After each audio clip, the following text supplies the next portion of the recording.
To welcome back on with us. It's been quite a while since we've talked to this man, and he's taken up a new position with the International Mixed Martial Arts Federation, and he is Director of Brand and Commerce, and that is Mr. Dave Allen, formerly Chief of EMEA, should I say, with the UFC. So, Dave, great to have you back on. What's been going on in your world? How's life these days? Well, I'll help you with the stutter. Chief bottle washer was maybe what I was, Niall. Yeah. It's super to talk to you again, my friend. Always great to hear your dulcet tones. And, great to be back on the podcast. It's super to be here. So, yeah, I've had a little bit of time off. I've been having a rest. Took the summer off, went to have a place down in Portugal, played a bit of golf, spent loads of time with the family, and then recharged the batteries and jumped on board with IMMAF.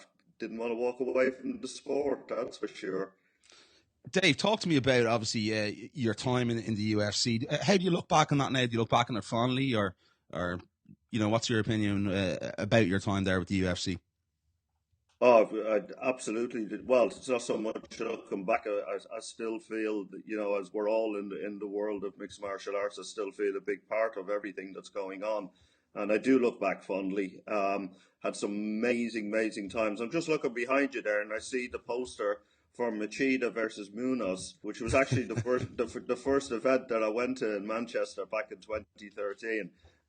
Michael Bisping actually was supposed to be on the card that night, and he got injured. And it's actually where I met Conor for the first time, because Conor was out injured and was getting his knee done. And that's right. We had a chat and a couple of drinks that week in Manchester, and it was fantastic. So from then all the way through to when we held that world title fight in Berlin with Joanna. Had a fantastic time and loads of highlights. I don't think there were any downsides to it. Lots of hard work, lots of different things went on, and worked with an amazing team in the London office, and also with some fantastic support from the guys out in Las Vegas. So I loved every moment of it.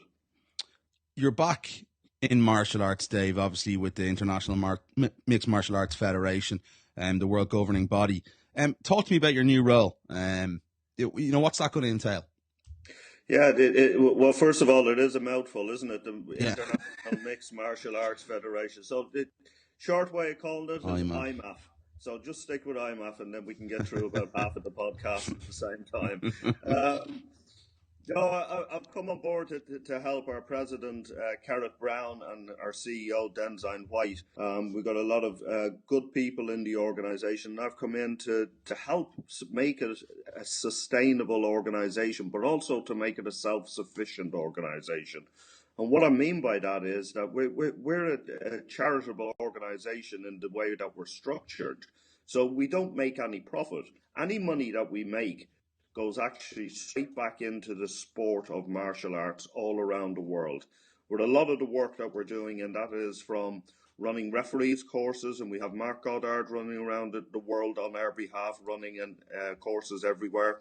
We do cupmen courses. We had a great course down in Cameroon only last weekend, where we're bringing things back to the sport and actually helping the sport grow in far-flung places all around the world. So there's a lot of work to be done. The IMMAF itself is made up of 52 full members at this moment in time, and we've got 25 members sitting on the sidelines waiting full accreditation of our organisation. And it's not that we don't want to bring them in. We do as quickly as we can. What is the process for other countries that want to join? What does that entail for them to do to get on board with IMMAF? Well, a couple of different criteria that we set, but the first one is that they're not for profit. So you cannot be a promoter, or you cannot be a business organization that's in the sport to make money and to make profit. So it's a not-for-profit organization. We wanted looking after the amateur needs of the sport in the country, so it helps grow the sport at the ground level, from the grassroots up. So they're two of the biggest things that we set. And there's many other criteria, whether they're affiliated to some other sporting federation in the country. I think we've got over 20 members at this moment in time, and they're affiliated to the Olympic committees in every one of our countries. So that recognition is an important part of how somebody becomes a full member of IMMAF as well. And the ultimate goal for us, as we touch on the Olympics, the ultimate goal that we want to achieve is we want Olympic recognition. We want mixed martial arts to be a recognized sport by the Olympic movement. And that's what we're aiming for. That's a long road, takes a lot of work, takes a lot of money to get the credibility to do that. And that's the road that we're embarking on. Really exciting time for mixed martial arts. Last summer, and I was over there obviously for Conor's fight in Las Vegas, UFC 189. And it was an international fight week. We had the IMMAF World Championships on there. And, you know, we've seen guys come through to make their pro debuts, such as Franz Malambo, tons of other guys. That's just mentioned an Irish guy. We've seen a whole host of guys around the world come through. Shorty Torres, you know, who made his debut at Titan a few weeks ago, an incredible fighter.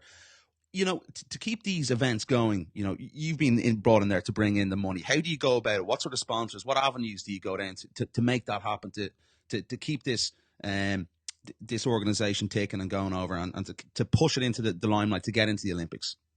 Well, I've got a big begging bowl. That's basically what I've got. And I keep shaking it everywhere I walk. No, I think if I come back to the structure of what we're trying to achieve, and you touched on it by our World Championships in Las Vegas last summer, and we will hold our next World Championships in Vegas again this summer in July. Just firming up the dates on that. But one of the other things that we know that we can actually help the organization become self-sufficient and self-funding is by running championships like that. So we'll embark now on a program of putting on, number one, at the top of the pyramid, our World Championships. We're setting about putting the program together of our continental championships. So we'll have a European, a Asian, an African, we'll have an Pan American, Oceania. So we'll have 6 continental championships running right across the world. Then also to qualify for those, you have to go through your national federation championships. So John Kavanagh and the team run the Irish Pancreation Society over in Ireland. Those guys will run their national championships. The people who qualify from that will then move on and move into either the continentals or straight into the worlds if they're good enough on a ranking basis. So what that does is that creates what I call the product. That's the product then that we have to sell.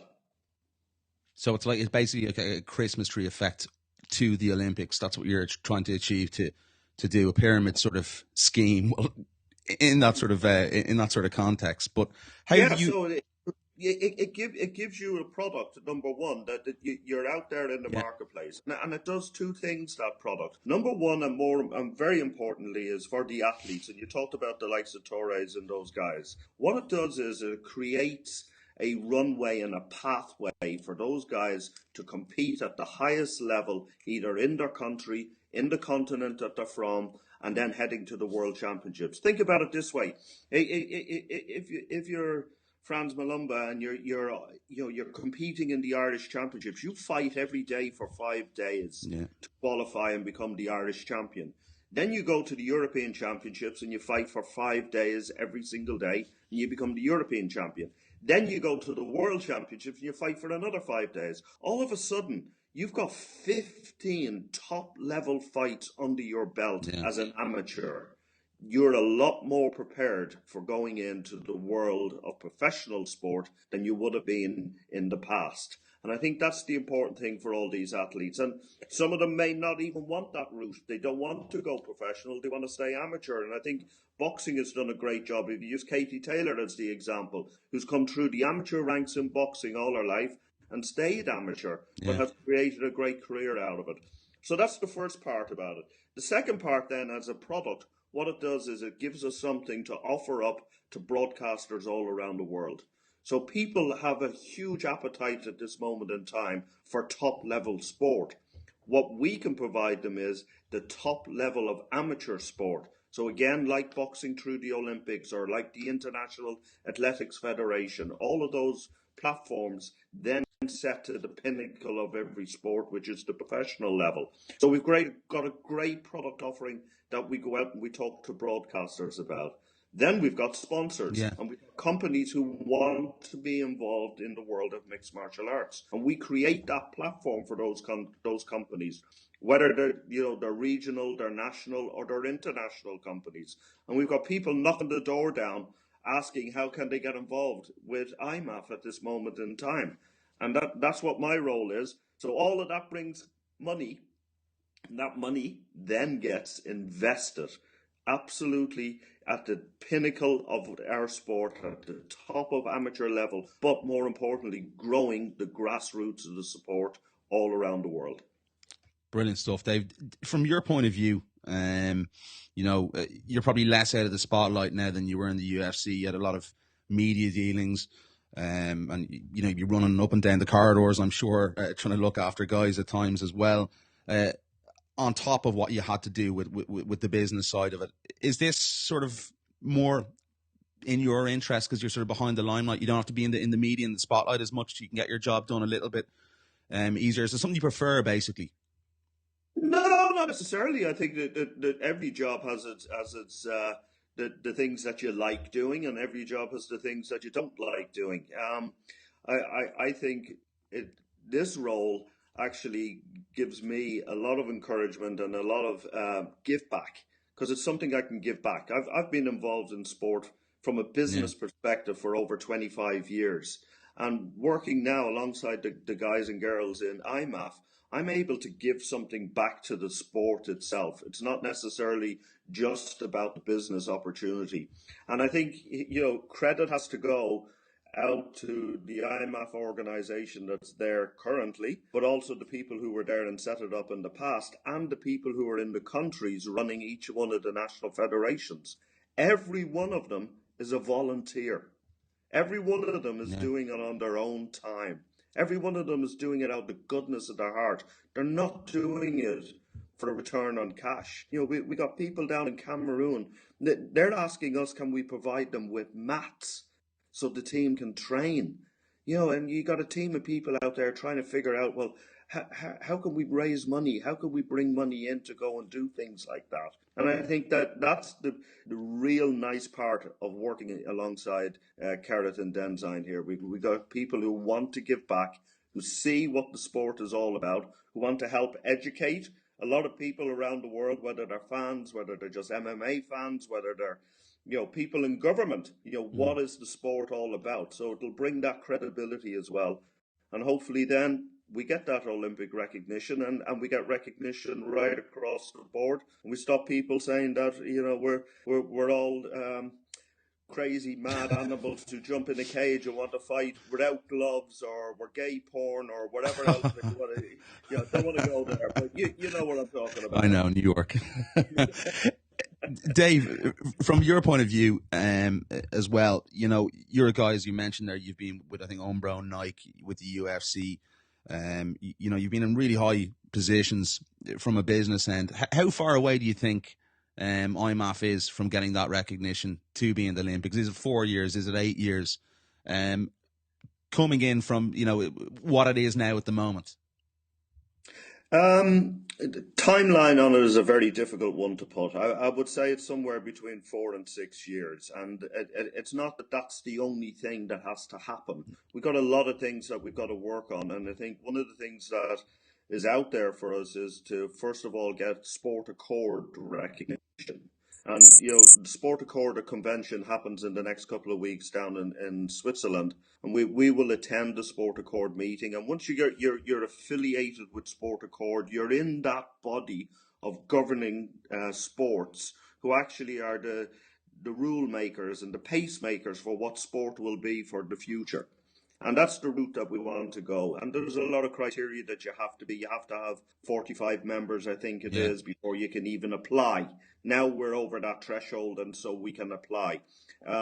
We want to be signed up to the WADA convention, and they're things, and we're ready, and we've put in our application for that as well. So there's a lot of other steps that has to be taken before you look at it. Yeah, we're not just going to write a letter over to the Olympic Committee and say, hey, can you send me the sticker for my card that says I'm a full member? It's not as easy as that. There's a lot of things that happen. So I would say it's anywhere between 4 and 6 years is the route that we take.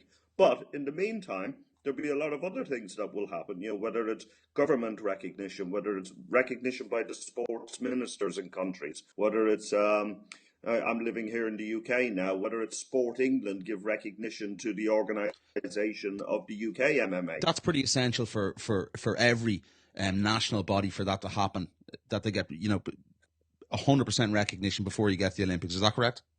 It doesn't have to be, but it is one of the routes. And the reason for it is that all the sports that get recognition by either the Olympic Committee or by their national organisations all get government funding. Mm-hmm. So if they get government funding, well, then you can actually reinvest in the sport. And you can get kids away from computers, and you can get kids away from their iPad and get them into gyms and get them practicing mixed martial arts. Get me away from my computer, first of all. I've been on it for the last over 24 hours. I want to ask you... I think there's a lot of people want you to get away from your computer. Cheers, Dave. Appreciate the support there. New York, obviously the sport's been legalised there. It's great news. For IMMAF, for amateur mixed martial arts there as well. For the whole process of what's going to entail over the next number of months within New York, it's obviously a massive benefit for IMMAF as well. It's a huge market. It's a place where you're probably going to get to go quite a lot and really cement a seed for the sport, for the growth of the sport in New York. Yeah, I think that decision the other night was something that was a long overdue time, long time coming, and hats off to everybody who was involved in helping move that needle. I think that was an essential thing.